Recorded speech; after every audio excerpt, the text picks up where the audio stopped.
Hello दोस्त, नमस्कार। तो हमारे यूट्यूब चैनल सखी सहेली में आप लोग के स्वागत बा। तो आई सुनल जाओ, जैसे कि फिर से कोरोना आ रहा बा तो ओकरे पर हमने के झूमर बनेले बन जाए। तो आई सुनल जाओ, बहुत प्यारा सा झूमर बा।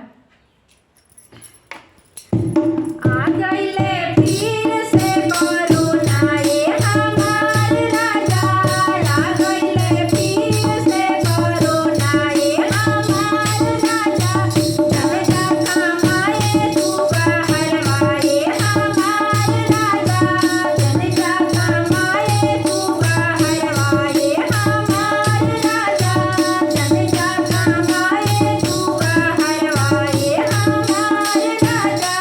आ गइले फिर से कोरोना ये हमार राजा, आ गइले फिर से कोरोना ये हमार राजा। सस करी है झगड़ा ना दिन मरी है ताना हो, सस करी है झगड़ा दिन मरी है ताना हो।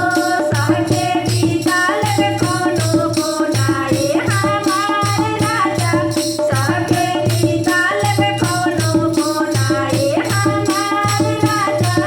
आ गइले फिर से कोरोना ये हमार राजा, आ गइले फिर से कोरोना ये हमार राजा।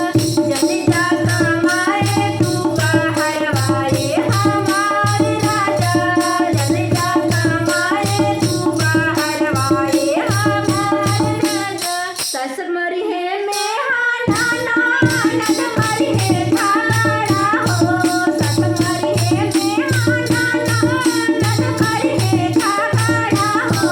सहके बीताल वे कोनो कोना ये हमार राजा, सहके बीताल वे कोनो कोना ये हमार राजा।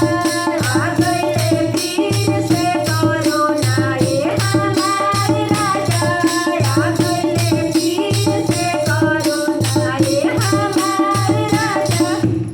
धन्यवाद।